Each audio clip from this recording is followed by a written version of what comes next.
Só é cantador quem traz no peito o cheiro e a cor de sua terra, a marca de sangue dos seus mortos e a certeza de luta dos seus vivos. Jamais a ideologia falha ganha. Não esqueci do meu povo, ó nós de novo. Tem que ser realista, vários pontos de vista. Do lado de cá, depois do viaduto, o pensamento é um momento de lamento da cidade, luto. País da fome. Onde as crianças sem conhecimento plantaram a semente no chão de cimento. E aprendeu com o tempo. Eu tenho memória. Que é sentimento. Eu não tenho ódio, eu tenho memória. Embaçado não é? Vai ter, nós quer ter. Não, nós vai ter. Vai ter, nós quer ter. Não, nós vai ter. Pra criança aprender, pra criança aprender, pra criança aprender, basta quem ensina, ensina.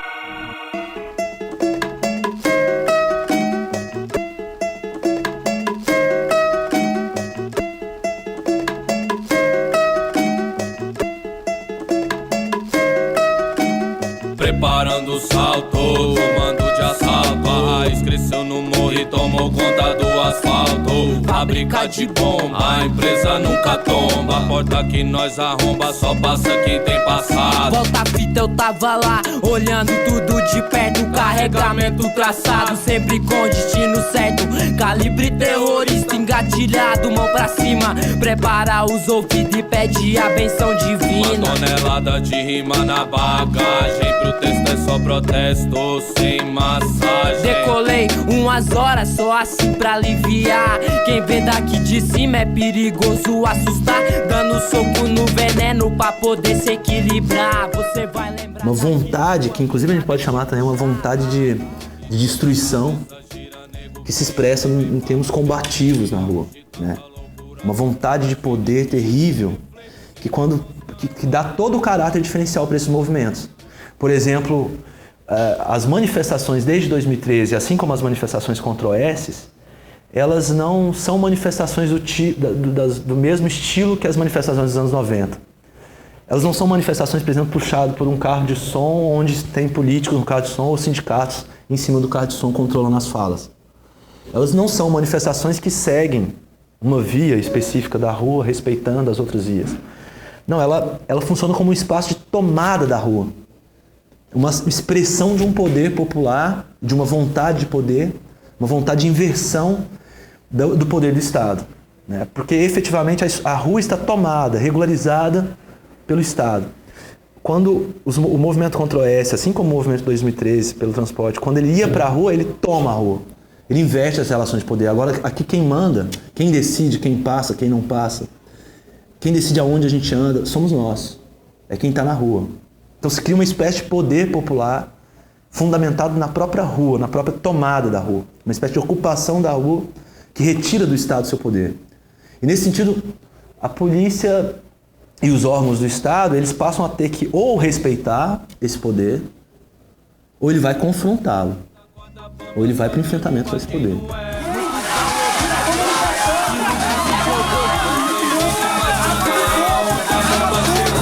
Cabeça do morro, pro coração desse povo vai ser de dentro pra fora. Ó, nós nascemos de novo. Sei que o tempo não atrasa o dia da permissão. Se joga mais, não se afoga, que essa selva é pra leão. Tem que ser leão, tem que ser. A selva é louca e nós daqui pra prender.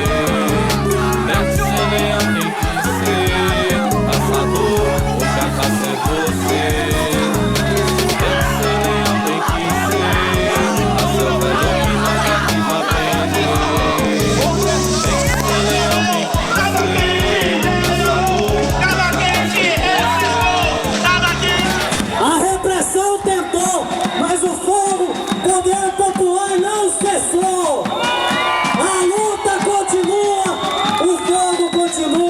Chama não vai se apagar. A resistência popular continua.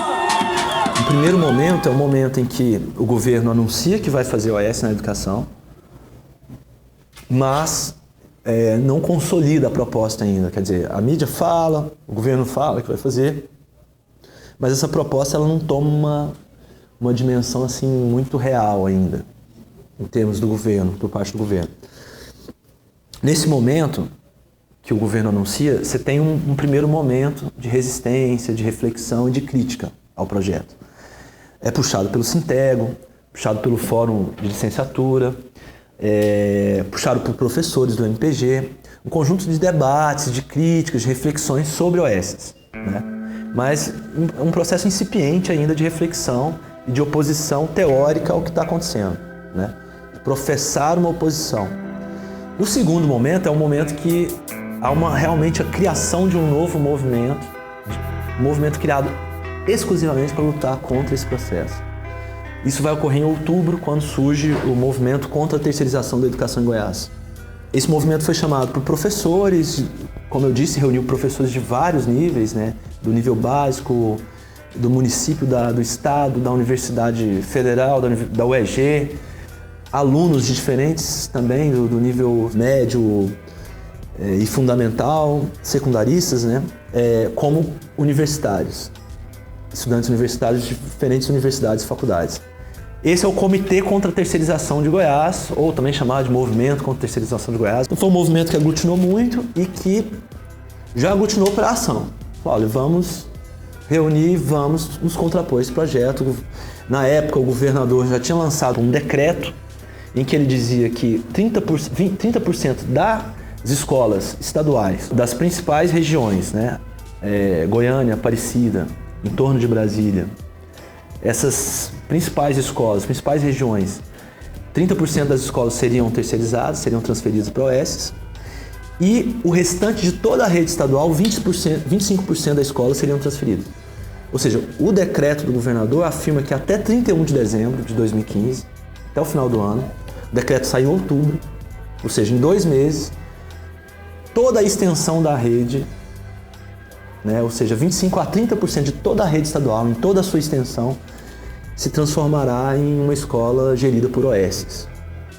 Então, esse decreto do governador também agilizou o processo. Falou, opa, não dá. Ou a gente resiste de vez, ou agora a gente vai perder simplesmente praticamente todas as escolas públicas, né? Vão ser 3.000 escolas que serão terceirizadas. Então o movimento já foi para a rua e começou essa segunda etapa, que eu chamaria de segundo momento do movimento contra OS, da luta contra OS, que já não é um momento de debate, reflexão simplesmente, é um momento de ocupar a rua. Então a estratégia foi mesmo manifestações de rua. O movimento fez manifestações praticamente semanais.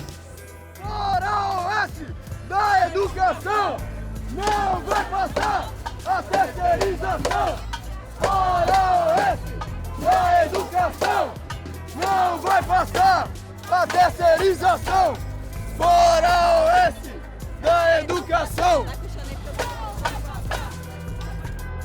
Bem, as OS, elas são organizações sociais, essa sigla significa organização social. Ela surge num momento muito significativo do país, né? Quando que surgiu essa lei de OS? Surgiu em 1998, né, numa reestrutura do Estado, o ministro Bresser Pereira, ele reestrutura o Estado brasileiro e nessa reestrutura ele fala o seguinte, olha, o Estado, ele não está dando conta de gerir saúde e educação. Nós precisamos de parceiros da sociedade civil. Quem são esses parceiros? Pode ser qualquer pessoas, um conjunto de pessoas que se juntam e nós vamos dar um título. Que título é esse? Um título de organização social para essas pessoas. Então, basicamente, a organização social ela é isso. Ela é um título dado a determinadas pessoas pelo Estado.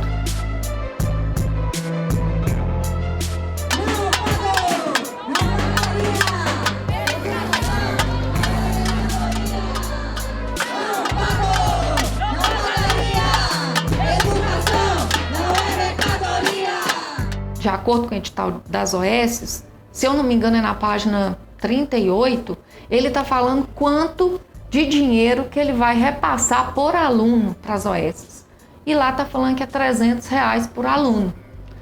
Se você for pensar, tem escola que eles não repassam R$50 por aluno. Por exemplo, a escola de Pirinópolis. Tem escola aqui em Goiânia que eles repassam R$152 por aluno. Eles repassando R$300 para a OS, eles estão dobrando. E mais do que dobrando em algumas escolas a quantidade de dinheiro que eles estão repassando para as OS. Nós questionamos isso, como você vai repassar muito mais dinheiro para a OS se você poderia estar repassando esse dinheiro agora? Se você está repassando o dinheiro do Estado, está continuando a sair do Estado, os impostos do povo, do pai, da mãe, está indo para as OS, poderia estar indo para a escola, para os alunos, professores, os pais, os gestores da escola irem lá e administrarem aquele dinheiro. Se terceirizar, nós vamos ocupar! Se terceirizar, nós vamos ocupar! Se terceirizar, nós vamos ocupar! Se terceirizar, nós vamos ocupar! E a gente foi pro terceiro ato. Eu lembro que nesse dia a gente saiu mais cedo, a gente fez uma reunião aqui na porta do liceu e a gente decidiu que ia fazer uma bandeira, porque no ato anterior a gente tinha visto que tinha muitas pessoas com bandeiras e cartazes. E aí a gente fez esse que é o marco do nosso movimento em si, que é uma foto que tem a bandeira assim, Secundários em Luta, e embaixo tem uma outra bandeira bem grande, abaixo a militarização. E foi o ato que a gente foi para a Secretaria de Educação. A gente foi para a Secretaria de Educação debaixo de chuva de granizo e a gente chegou lá, pediu para ter um diálogo com a secretária e a secretária sempre negando esse diálogo com o nosso movimento. E nesse terceiro ato, os professores viram que de fato os secundaristas estavam do lado dos professores. Não vai passar a terceirização! Na educação! Não vai passar a terceirização! Fora OS! Na educação!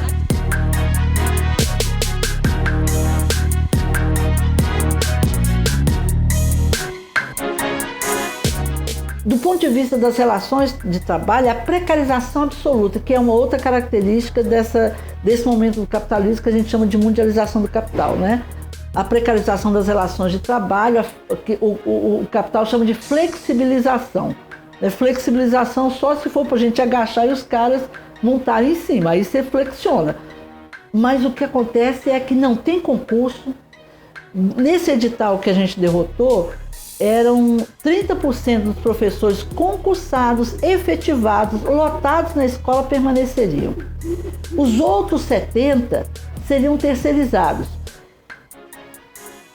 Pessoa que é escolhida a partir do interesse, do humor do dono recém-chegado na escola, né, do cara que se apropriou da escola, não tem necessariamente que ter formação. O edital dizia assim, se não tiver pessoa com graduação em condição de dar aula, pode procurar outras alternativas.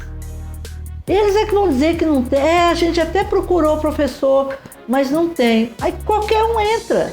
Aí você retrocede décadas nas conquistas no campo da educação brasileira. Estado veio quente, nós já tá fervendo. Estado veio quente, nós já tá fervendo. Quer desafiar? Não tô entendendo. Mexeu com o estudante, vocês vão sair perdendo. Porque o estado veio quente, nós já tá fervendo. Quer terceirizar? Não tô entendendo. Mexeu com o estudante, você vai sair perdendo. O desempenho é escola de luta. O preparo é escola de luta. O IFP é escola de luta. Fica preparado, terceirizar, nós vamos.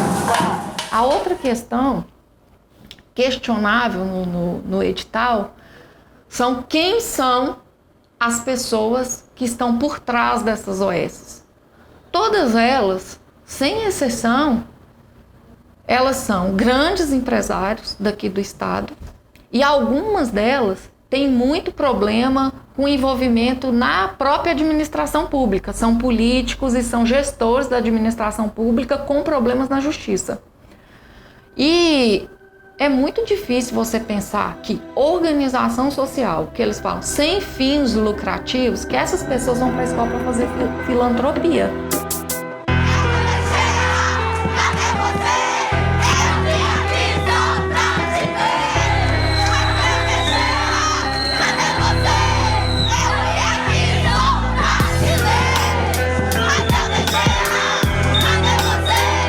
Outra eles poderiam produzir materiais didáticos. Uma das OS que se habilitou e depois foi completamente desabilitada, desmoralizou, o governo suspendeu, é de um grupo de pessoas que tem editora aqui em Goiânia, uma gráfica editora. Os caras já estavam preparando material didático para a empresa deles vender para a escola privatizada que eles gerenciariam. Quer dizer, é um buraco sem fundo. É um buraco sem fundo.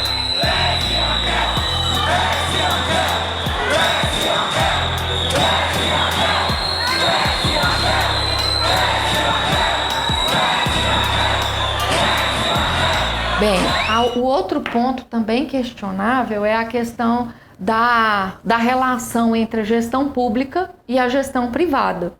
Hoje as escolas, elas são geridas por diretores que são eleitos pela comunidade escolar, né? Pais, mães, professores, professoras, alunos, eles elegem o diretor da escola e esse diretor tem uma relação muito próxima com os professores, com os coordenadores, com os pais, com todo mundo que está ali dentro da escola, daquela comunidade escolar. Bem, vai chegar um ente privado para gerir a escola. E a secretaria, ela coloca lá no edital, não vai ter relação com a parte pedagógica. O gestor de OS vai gerir somente a parte técnica, que ela chama de técnica lá, são materiais, são computador, pintura, a infraestrutura da escola de modo geral. Mas veja bem, no item lá, que se eu não me engano é o item 2.1, ela já começa a falar dos índices, que quem tem que garantir esses índices que eu coloquei, IDEB, IDEGO, IADA, são as OS. Ora, os índices estão diretamente ligados à questão do ensino-aprendizagem, né? E quem vai gerir isso são as OS. Então, ela está diretamente ligada a quê? A gestão pedagógica da escola. A gestão pedagógica da escola também está atrelada às OS.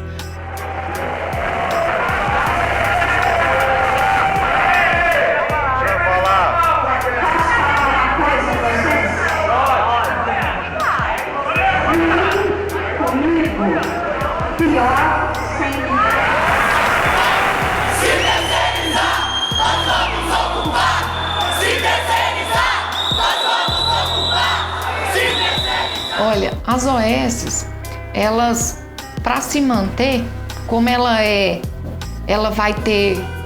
uma concessão do Estado, né? Então ela vai gerir a educação. Para ela se manter, ela vai precisar de mostrar para a sociedade e para o Estado como que ela vai fazer essa manutenção, né? Como que vai ser essa manutenção, como que vai ser essa gestão da escola.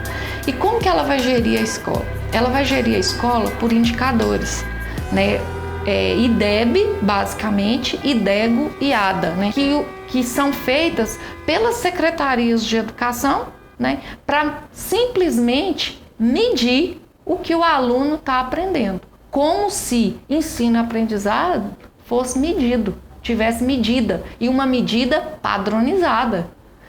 Eu não estou falando que não tem que ter avaliação, tem que ter as avaliações, mas a avaliação como um processo. As OS, elas usam esse padrão porque elas precisam de mostrar que elas estão dentro de uma boa educação. Para ela, o que significa uma boa educação? Subiu no índice, se os meninos lá, uma uma determinada faixa de crianças, jovens ou adultos, subiu no índice deles, é uma boa educação. Abaixou o índice, a educação é ruim. Então, quer dizer, olha a diferença. A educação que nós defendemos é uma educação na sua integralidade. A educação que a OS está querendo implantar é uma educação que visa ou aumentar ou diminuir um número. E isso não está ligado ao aprendizado. Esse movimento secundarista, quando ele surgiu falando assim para nós, não tem arrego, não tem OS, né? Então eu acho que isso foi o grande diferencial. A primeira coisa que ele falou é, não vai ter OS, não vai ter arrego. Tudo nosso. Não, resistência, resistência. Segunda tá na luta, na sequência. contra as OS e a privatização, que não é mercadoria, a nossa educação. Resistência, resistência. Segunda tá na luta, na sequência, contra as OS e a privatização, que não é mercadoria, a nossa educação. A gente ocupa, choque invade, é muita treta, mas não tem arrego e a saída é pra esquerda. Deixa ele pensar que os estudantes é bobo, vai pensar. E se privatizar, nós vamos ocupar. Aqui a resistência ocorre todo dia. Seu Marconi vai pensando que o ensino é mercadoria. Falta de merenda na escola, desvio de verba pública. Eu ensino a desejar opressão do PM, mas eu sigo firme e forte. Se houver repressão, vai rolar molotov. A gente tá querendo o que é nosso por direito, e se houver repressão, não vai ter arrego. Então se liga, não vai ter arrego pra polícia, pra política, não vai ter sossego. É aluno sem livre, é professor sem emprego, militares na escola, sociedade com medo, opressão. O ensino não é laico, operação 280, repressão da Draco sem democracia. Afundamos no mesmo barco, querendo rimar pra cima, empresário jogando pra baixo. O gueto toma de assalto o palco, educação, um direito de fato. Segunda tá na luta todo dia, o rap é ocupação em nome da periferia, quebrando a hegemonia contra a privatização, que não é mercadoria, a nossa educação. Resistência, resistência. Segunda tá na luta, na sequência, contra as OS e a privatização, que não é mercadoria, a nossa educação. Resistência, resistência. Segunda tá na luta, na sequência, contra as OS e a privatização, que não é mercadoria, a nossa educação. Se a barbárie predomina, por um minuto fechar os olhos, por um segundo desvendadas as pistas, por secundaristas aprender a lição. Resistência é escola, resistência é escolha, campo em disputa, resolver o luto com luta.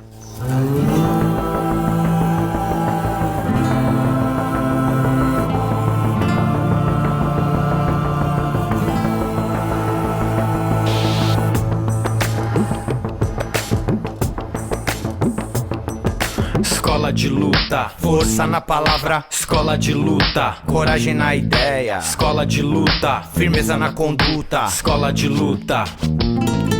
Ocupação das escolas não é invasão, pelo contrário é solução.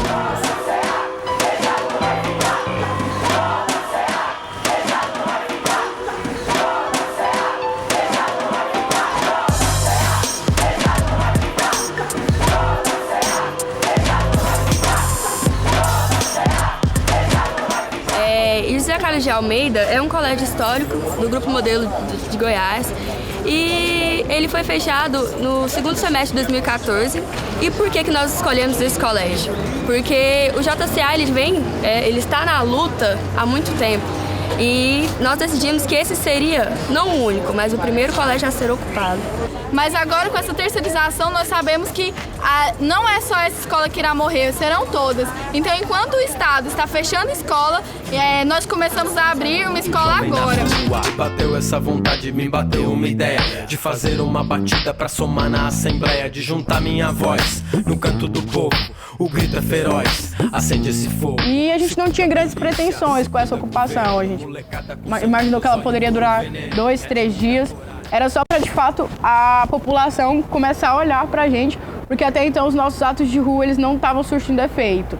Estavam servindo só para apanhar da polícia, tomar banho de chuva e era isso, não tinha efeitos maiores na sociedade. E aí quando a gente ocupa a primeira escola, a gente já conseguiu esse olhar da mídia pra gente. No outro dia, eu lembro que a gente estava na ocupação, a gente foi assim mesmo no tranco e barranco mesmo. E a gente acordou no primeiro dia, a gente não sabia se ia ter café da manhã, de repente teve café da manhã.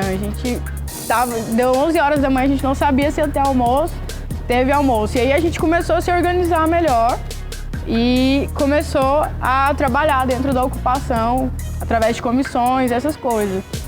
E no nosso segundo dia, teve outro colégio ocupado e aí a gente até ficou meio assim, porque era um colégio que não fazia parte do nosso comitê inicial.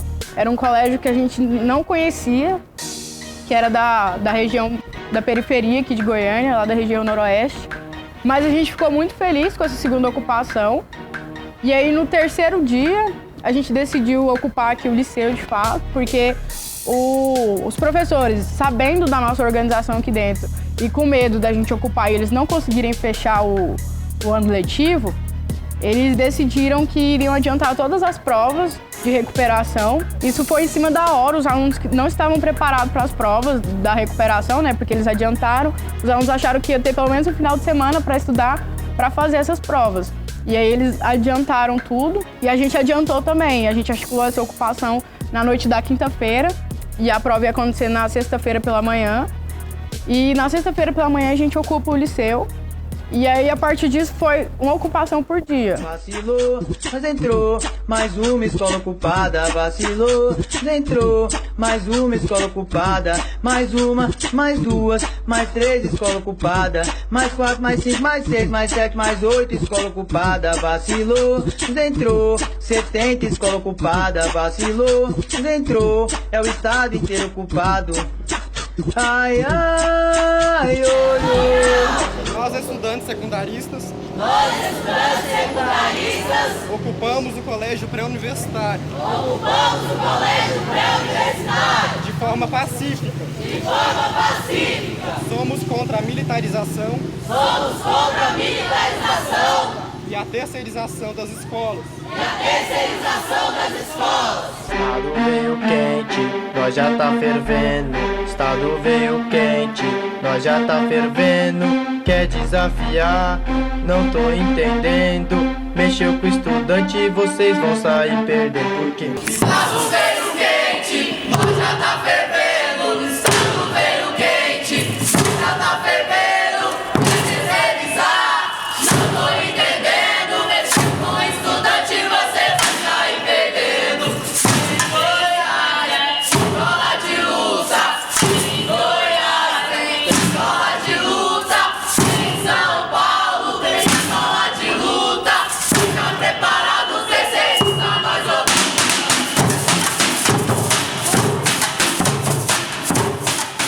Foi uma ocupação muito tensa durante os primeiros dias, os 3 primeiros dias.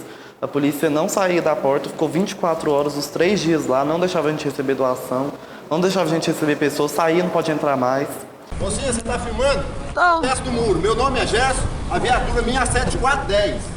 E a polícia batendo em aluno, é a escola fechando as portas. E a polícia batendo, é a polícia batendo, é a polícia batendo em aluno. É a escola fechando as portas, e a polícia batendo em aluno. É a escola fechando as portas, e a polícia batendo em aluno. Bololô, ha, ha, bololô, vamos ocupar. Bololô. A escola agora é nossa, eu quero ver quem vai tirar. Bololô, ha, ha, bololô, vamos ocupar. Bololô, ha, ha, bololô, vamos ocupar. E aí pronto, a escola estava ocupada, a gente trocou os cadeados, né, colocou os nossos e tomamos o controle da escola inteira. Só para loucos, isso é só para loucos. Caretas não, só para loucos, isso é só para os raros.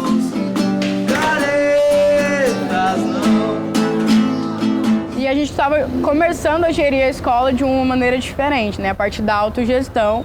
E aí a gente começou a gerir a escola. A gente separava em comissões. Tinha uma comissão específica para cada área. Tinha a comissão de cozinha, que cuidava da alimentação. Tinha a comissão de segurança, que ficava responsável por manter a integridade da escola. Tinha a comissão de comunicação, que ficava atualizando as nossas mídias, né? No início, a gente tinha um pouco de falha para ter uma organicidade e determinar uma linha entre todas as ocupações, por exemplo. E aí foi quando os companheiros nossos de São Paulo, secundaristas, vieram e passaram uns dias aqui. E aí eles foram trocando experiência com a gente. E entre conversas mesmo, a gente via que o movimento lá tinha passado por tudo que o movimento aqui estava passando. E aí eles nos falaram que lá eles se reuniam, né, que era o comando, e ali eles tiraram deliberações. E aí foi aí que a gente teve a iniciativa de ter o comitê de secundaristas aqui. E aí iam 2 representantes de cada colégio. E lá a gente levava as pautas já internas, que eram deliberadas em assembleia, e fazia uma assembleia geral. E dali a gente tirava deliberações, né? Como, por exemplo, os cadeiraços, os atos de rua, alguns problemas que a gente estava tendo dentro das ocupações. E aí foi muito importante ter essa outra unidade, né? Que foi a unidade de secundaristas. Liga nós, liga os sonhos, liga a voz, liga os monstros. Liga os guerreiros que não entregaram os pontos. Eles têm esse defeito, desacreditar dos outros. Acha que a selva só tem um bicho solto. Salve! Pra quem somou e trincou na caminhada. Salve! Pra quem honrou e não ficou só nas palavras. O primeiro ato que eu fui foi no começo de todas as ocupações, que saiu do liceu. E eu saí do Cecília, assim, eu já estava muito tenso, porque eu nunca tinha participado de nada. Saí de uma ocupação para ir para uma manifestação. Então, para mim, eu estava pensando assim que eu ia morrer, que eu ia apanhar, né? Porque eu nunca tinha participado, eu não conhecia. Daí a gente chegou no liceu e começou a chover muito forte. Aí eu pensei que não ia rolar, porque estava chovendo, sabia que não conhecia a galera. E aí, para mim, foi o ato mais emocionante, porque a chuva estava muito forte e o povo não parava de cantar e gritar. Foi até o Bandeirante chovendo, lá a gente fez um círculo enorme, fechou todas as vias e debaixo de chuva a gente conseguiu gritar e fazer a galera entender que o movimento estudantil não sumiu.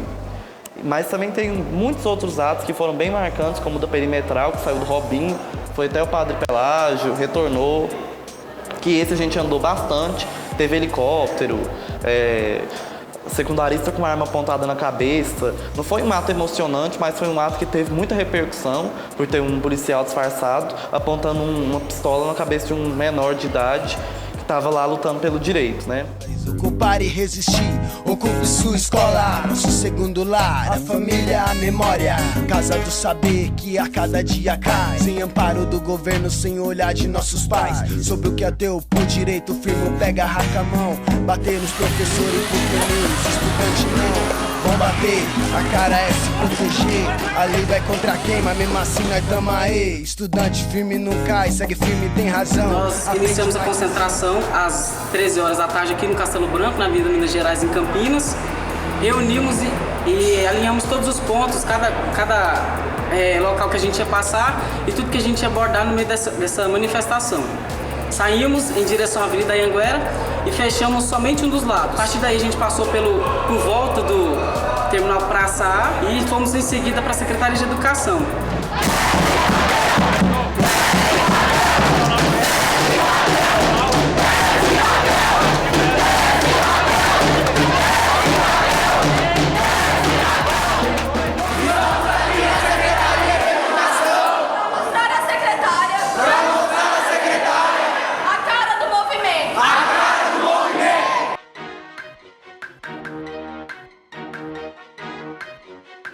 A senhora se diz tão preocupada com os estudantes, a primeira pergunta é: por que a senhora mandou cortar a água e a energia das escolas ocupadas?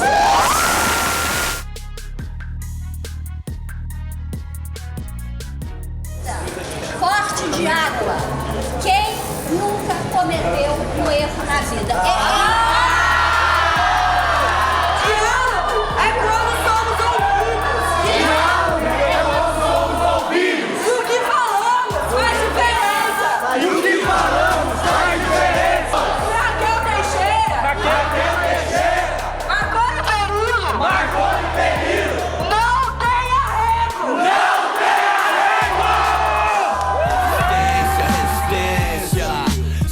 Tá na luta, na sequência contra as OS e a privatização, que não é mercadoria, a nossa educação. Bom, pra gente, foi um marco de sentimentalismo muito grande, sabe? Porque não era pra ninguém ter criado um vínculo tão grande com o outro, mas acho que a gente começou a viver tanto junto, saca? Todo dia a gente passou o Natal junto, a gente passou o Ano Novo junto. 4 meses dentro de uma ocupação, morando lá dentro, sabe? Todo mundo sabia dos seus problemas já e te ajudava. Então foi assim, foi uma família que eu tive totalmente nova. Totalmente, assim, que me apoiava, que estava ali comigo e que eu também estava com eles e que a gente era uma união diferente das famílias de sangue.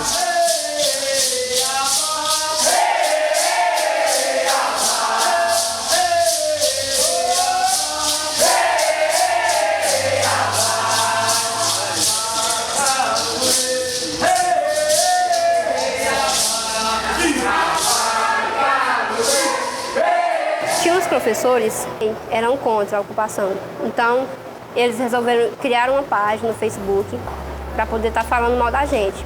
Então nessa página eles colocaram uma data, que era a data que eles iam desocupar escolas. Primeiramente, a gente ia saber que a escola ia ser desocupada à força, mas não brutalmente daquele jeito. Só lembro só a gente acordando, tomando eu mesmo tava dormindo no quarto, uma amiga minha, mas dois companheiros meus. Aí, o que acontece? Na hora que acho que a gente acordou, foi a hora que acho que a gente foi um dos primeiros a ser acordado. Eu já acordei tomando a bicuda na cara, o policial chegou na minha cara e pisou assim com gosto. A gente veio andando, não teve como a gente olhar pra cima, olhar pra ver quem, olhar nem pro rosto, porque eles estavam com o nome tampado. Aí eles falavam, se a gente olhasse pra cara deles, a gente ia apanhar. Aí teve uma hora que eu dei uma olhada assim, só levantar a cabeça um pouco pra me olhar pro lado.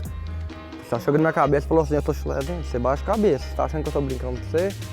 Aí quando a gente tava vindo pelo corredor, que a gente não tava nem tendo direito de andar, a gente tava saindo arrastado.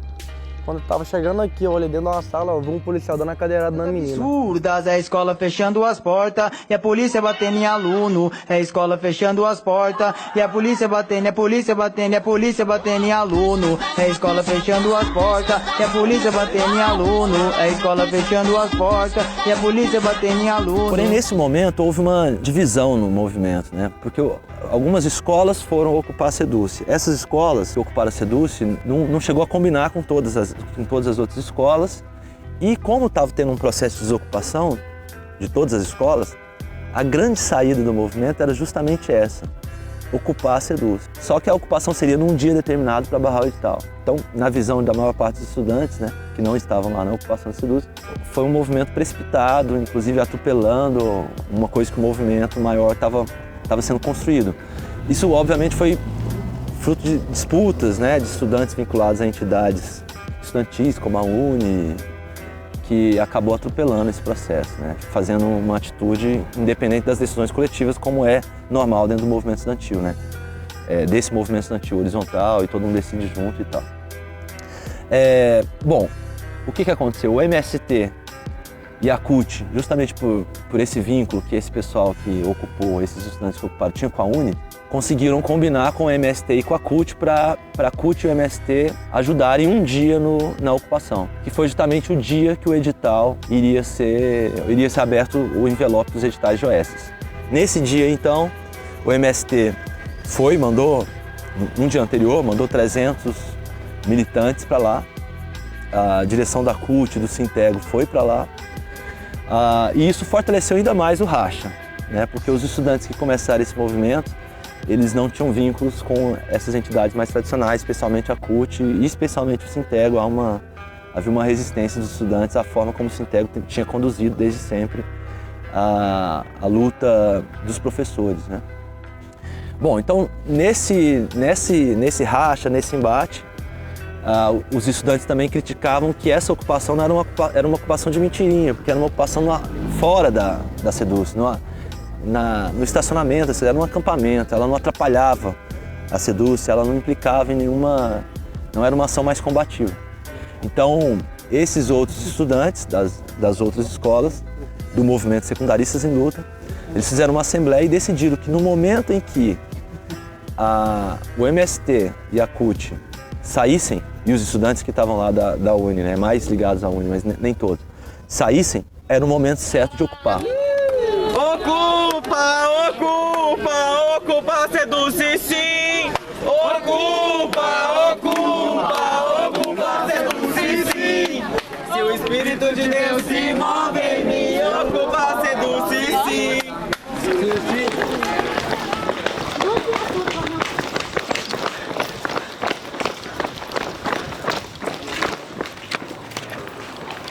Rápido, resolve o nosso stream. Nossa, bom, gente, cadê essa porra? E alguém tem que avisar o mais rápido possível. Eu tô tentando, velho.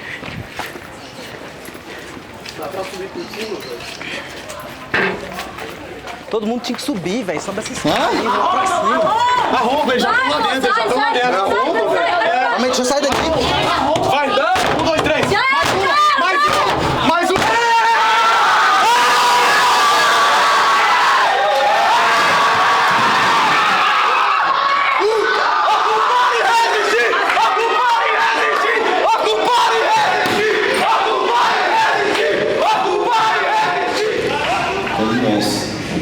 Quando nós ocupantes, apoiadores secundaristas, chegamos lá, boa parte da maioria pulou a primeira grade e, como, na minha visão, o que eu estava vendo naquele momento era, quando eu pulei a primeira grade, já coloquei um capuz e uma camisa na cara para não ser identificado. Eu pulei a segunda grade e vi 2 guardas vindo em direção a nós de uma forma bem agressiva, falando para voltar. E nisso, várias pessoas já tinham pulado ali e eu escalei a parede e consegui chegar ao teto. E deslocando uma mesa até a porta para que não houvesse entrada de seguranças, que posteriormente, em torno de 2 minutos, eles estavam tentando empurrar a porta para ver a entrada, para fazer uma possível retirada agressiva dos estudantes.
O advogado da OAB ligou e falou que não tem negociação, que a Graer e a PM não quer negociar, que a gente tem 13 minutos para descer, senão eles vão entrar.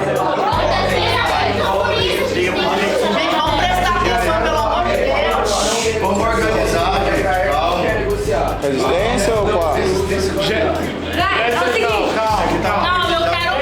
E um grupo de 31 pessoas ocuparam o prédio da Seduz. Desses 31, a maioria eram estudantes, alguns professores. Desses 31, 18 eram maior de idade, né, adultos, e 13 eram adolescentes. Então esse foi o número, né? Por volta de 7 da noite, recebi a ligação, né, de pessoas que estavam lá na Seduz falando que precisavam de advogado, porque quase que imediatamente a ocupação, a polícia já chegou para desocupar o prédio. E foi uma mega operação, com um helicóptero passando por cima da Seduz, vários policiais, já chegaram lá com os ônibus para retirada dos manifestantes. E sem uma decisão judicial que autorizasse essa reintegração, né? A justificativa que eles usam para que houvesse essa reintegração de posse sem autorização judicial é com base no artigo do Código Civil que fala sobre o desforço imediato.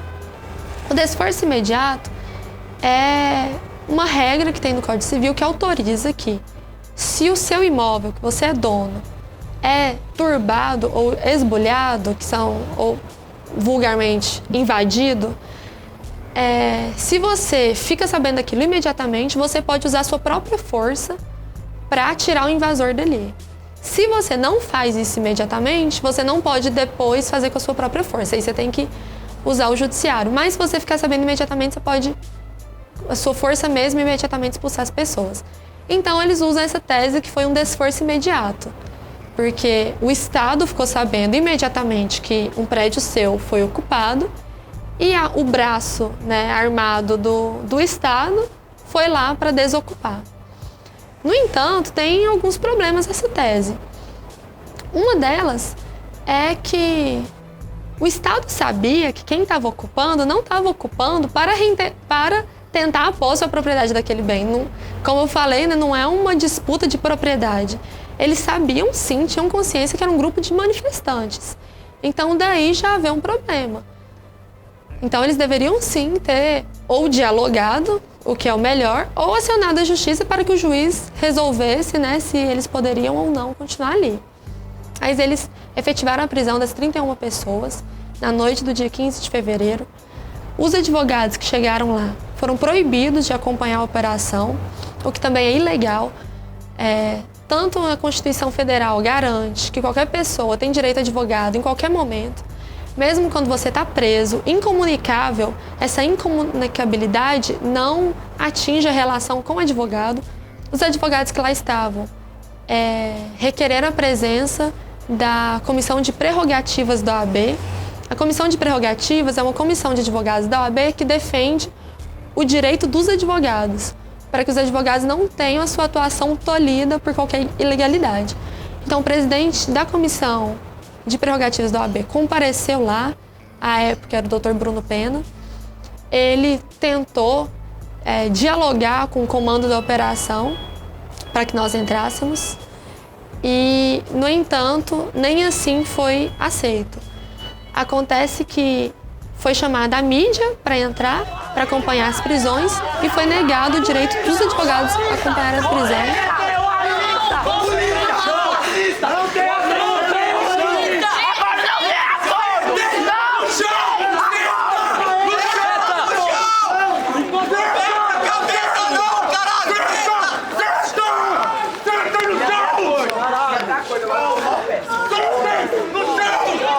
Senta no chão, fica calmo, fica calmo.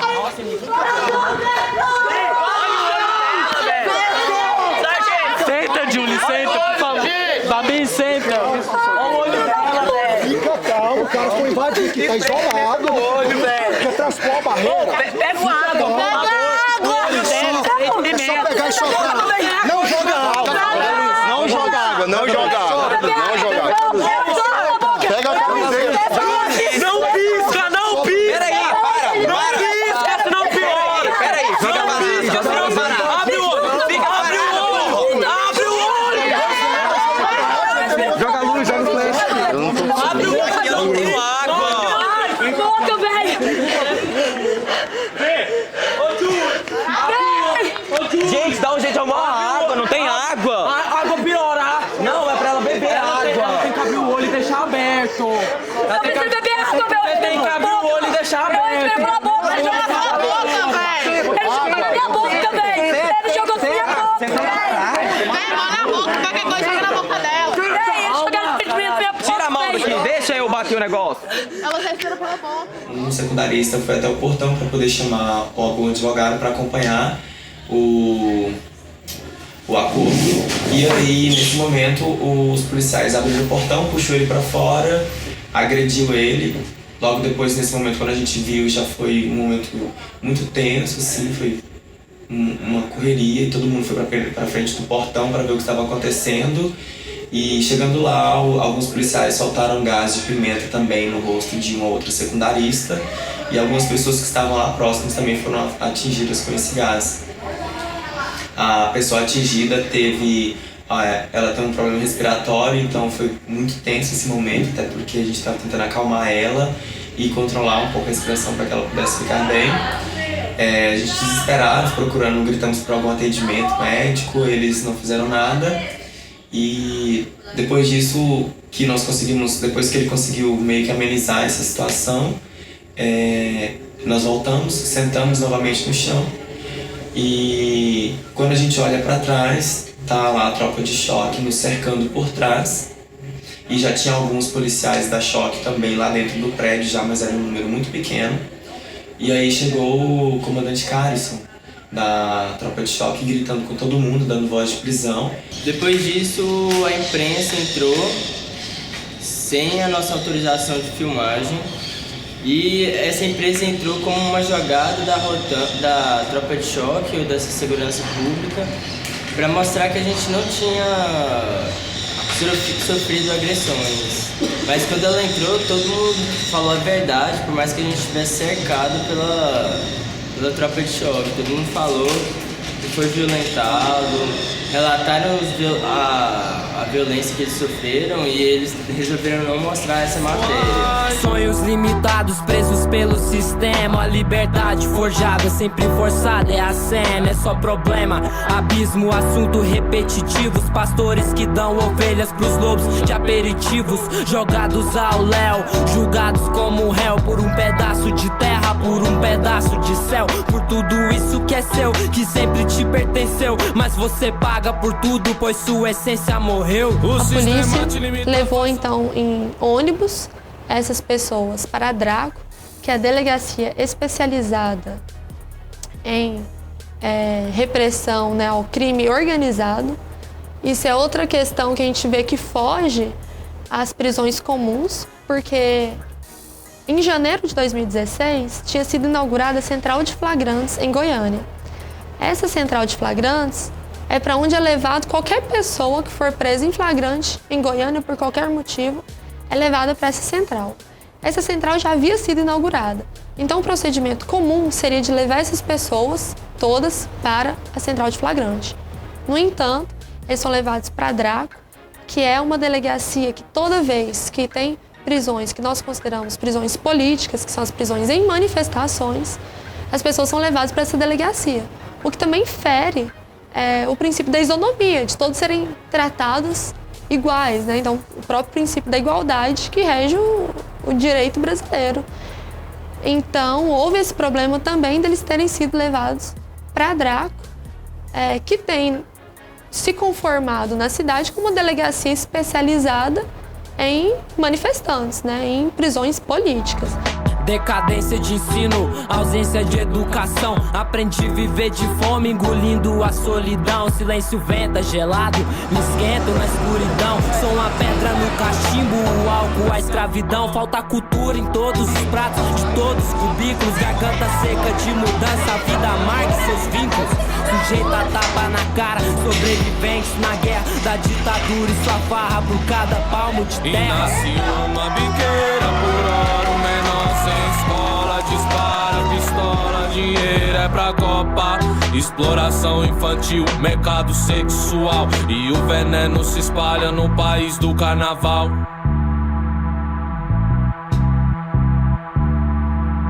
A Babilônia vai alienar você. Muita fé, existência, é pra vencer. A Babilônia vai alienar você. Muita fé, existência, é pra vencer. A Babilônia vai alienar você. Muita fé, existência, luz, é pra vencer. Já tô cansado de ver, se ainda consigo ver essa fumaça cinzenta que me impede de ver. Esse sol que nasce todo dia, que queima a pele de quem trabalha e sofre essa agonia. Esse sol que nasce todo dia, que queima a pele de quem trabalha e sofre essa agonia. No país do futebol, pátria amada Brasil, só vejo uma torcida com um prato vazio. Sua bandeira não aquece o meu povo no frio. No sonho pra não acordar, me diz quantos não dormiu. Medo escorre na testa, tá no suor de quem protesta. Cansado de aceitar que o fim de tudo sempre é festa. A solução vem de nós, se a Babilônia descer. E quem ainda tem voz, resiste até morrer. Se a Babilônia não... Pela análise do flagrante, vislumbra-se estarem sendo imputados os atuados da prática dos crimes de dano qualificado e corrupção de menores, cujas penas ultrapassam o patamar legal de 4 anos, razão pela qual seria possível a decretação da custódia cautelar. Da mesma forma, pela análise minuciosa do flagrante, vislumbra-se haver prova da materialidade e indícios suficientes de autoria. Em que pese eventuais teses de negativa de autoria, entende o Ministério Público que esse não é o momento adequado para análise meritória, devendo tal entendimento ser consagrado no curso da investigação e, se o caso, posteriormente, durante a instrução criminal, após a propositura da ação penal. Ademais, no caso em comento, os indícios de autoria resultam das declarações das autoridades policiais condutoras do flagrante, sobretudo porque, conforme relatos, câmaras de vigilância estavam ali para individualizar e permitir a individualização de todos aqueles envolvidos na prática criminosa. Assim sendo, o entendimento do Ministério Público a prova da materialidade e indícios suficientes de autoria. Em que pese isto, a liberdade dos autuados não representa, no entendimento deste órgão, qualquer risco à ordem pública, aplicação da lei penal ou à conveniência da instrução criminal. Os fatos não se revestem de maior gravidade, não houve emprego de violência ou grave ameaça à pessoa, todos os autuados são primários, possuem residência fixa e, se não estudantes, possuem ocupação lícita, conforme todos os termos de interrogatório acostados ao flagrante. Noutra senda, a liberdade faz conveniente cumular a liberdade com as medidas de comparecimento a todos os atos do processo e manutenção do endereço sempre atualizado, como forma de assegurar o regular curso da instrução criminal e a vinculação de todos os autuados ao juízo. Noutra senda, mantém o Ministério Público o entendimento da fixação da cautelar prevista no artigo 319, inciso 2 do Código de Processo Penal, sobretudo porque todas as cautelares têm natureza provisória e, pela sua própria característica, podem ser revistas a qualquer tempo e modificadas, então, pelo juízo. Entende este órgão que a referida cautelar de proibição no momento inicial de acesso à sede administrativa da SUDESP faz necessário como forma de evitar a reiteração na prática de infrações penais, sobretudo considerando que tais atos vêm ocorrendo de forma reiterada e que, ainda que não seja por parte dos autuados aqui presentes, vem sobremaneira causando transtornos da manutenção do serviço público, uma vez que a cada nova invasão e a cada novos atos supostamente delitivos, isso enseja a presença da polícia, a realização de perícias e acaba causando vários transtornos no desenvolvimento do serviço público de uma forma geral. Assim, nesse momento inicial, até que a investigação prossiga, as condutas sejam devidamente individualizadas, nenhum dano efetivo poderia se vislumbrar atividade escolar ou acadêmica dos autuados nessa proibição de presença na sede administrativa no momento inicial, sobretudo ressaltando que a cautelar pode ser revista a qualquer tempo. Vou colocá-los todos em liberdade hoje, imediatamente, certo? Vou deferir em parte o pedido da doutora promotora de justiça quanto às condições, exceto o não acesso à SEDUSC, que, se tratando de um órgão de educação, é lá que se faz educação, tá? E é lá que se tem acesso quem quer ser educado, é o que vocês, pelo menos pelo que consta, pretendem, né? Ser estudantes, ser educados e pessoas que, né, desde que naturalmente se comportem corretamente, depende do patrimônio, agride pessoas, etc., fisicamente, etc.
Foi assim muito perfeito. Então, quando a gente saiu da audiência que a gente venceu, a gente simplesmente desceu gritando palavras de ordem, não tem arrego, não tem arrego.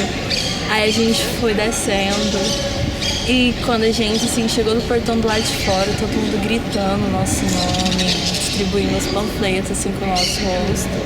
a gente ficou muito feliz porque não passava pela nossa cabeça de ter comovido tudo isso, porque isso repercutiu muito, assim, que não passava, que teria gente apoiando a gente lá do lado de fora. E quando a gente saiu, foi tipo, meu Deus do céu, perfeito, maravilha. Nossa, que bom estar aqui fora, que bom respirar um ar corrente, um ar livre, sabe?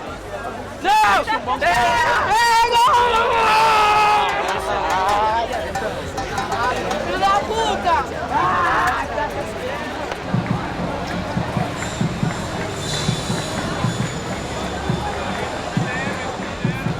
A prisão, ela teve um papel fundamental, porque ela gerou muita solidariedade, ela tornou a causa local nacional, né? Todo mundo começou a ver. Ela despertou para muita gente que não tinha pensado o tanto que é sujo o jogo das OS, porque ninguém é bobo, todo mundo falou que interesse é esse que está por trás, para poder prender professores, para prender alunos dessa forma, né? E do modo como foi. E chamou a atenção para o edital, e o edital cheio de irregularidades e ilegalidades, então chamou a atenção para a discussão sobre o OS. Então a prisão, e acabou gerando um clima anti-governo, anti essas atitudes e tal. A gente teve muito apoio mesmo, teve carta de professores da Rússia, escreveram cartas de apoio e repúdio contra a nossa prisão. Isso para citar um exemplo, né, assim, que é meio absurdo, escrever em russo, né? Mas teve apoio internacional, né? Então eu acho que, querendo ou não, a prisão por mal, né, pelo mal que ela politicamente ela acabou fazendo o governo recuar, ajudou o governo a ter que recuar e cancelar o edital. Na verdade, politicamente ele disse que ele terminou o edital sem nenhuma OS classificada, então o edital foi suspenso, foi fracassado, é o nome que se usa, né, quando o edital foi fracassado, terminou sem nenhuma OS. Mas na verdade foi um recuo político do governo, ele falou, olha, não há mais clima para passar uma OS. Está tão desmoralizada a coisa, o movimento conseguiu desmoralizar.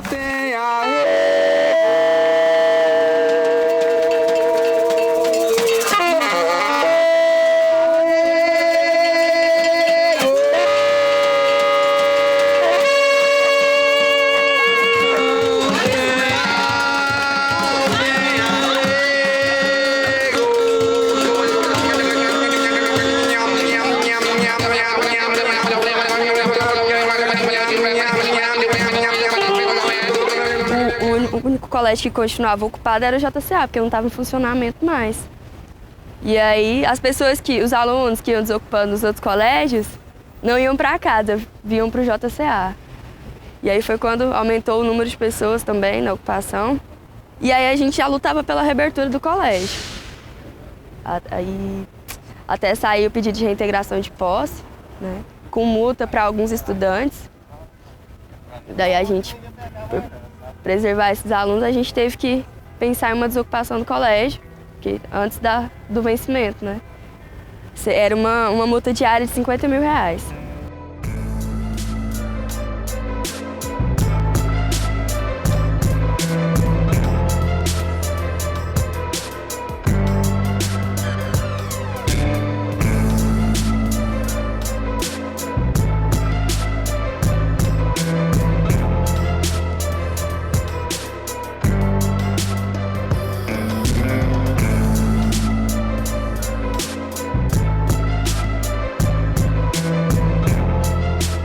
Essa coisa que as pessoas dizem, tá vendo, não adianta nada. A gente faz, o governo passa o trator. Passa não.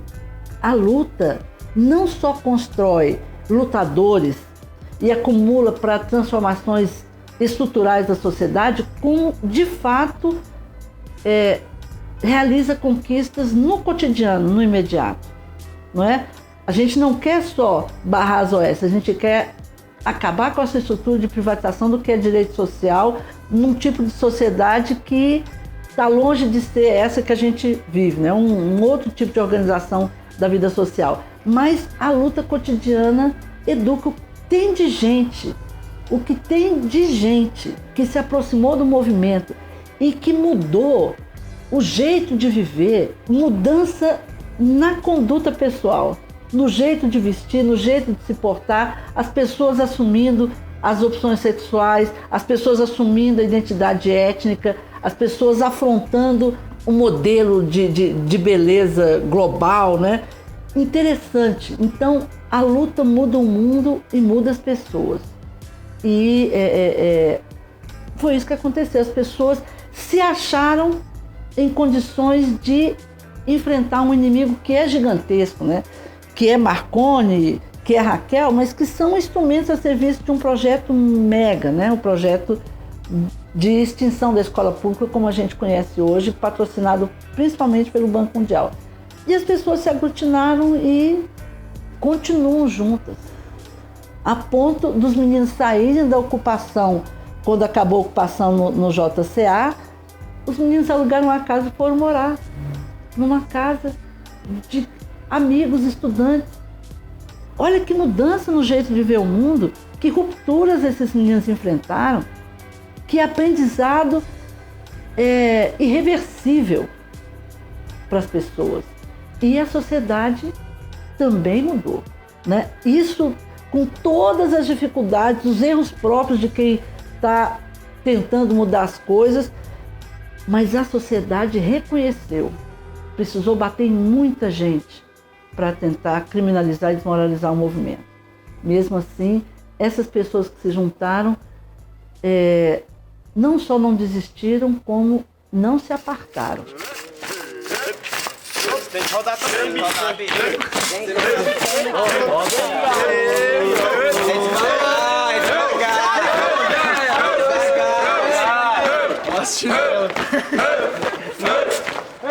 É devagar. Nossa,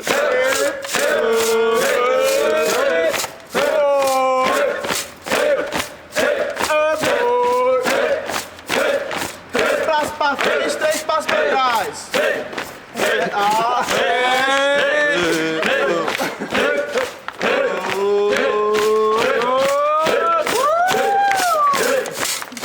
Grita aí, porra, é o último minuto, caralho.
Nós já tá fervendo, quer terceirizar.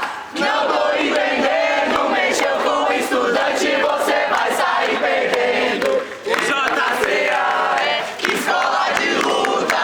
O JCA é escola de luta. O JCA é escola de luta. Fica preparado, terceirizar nós ocupa.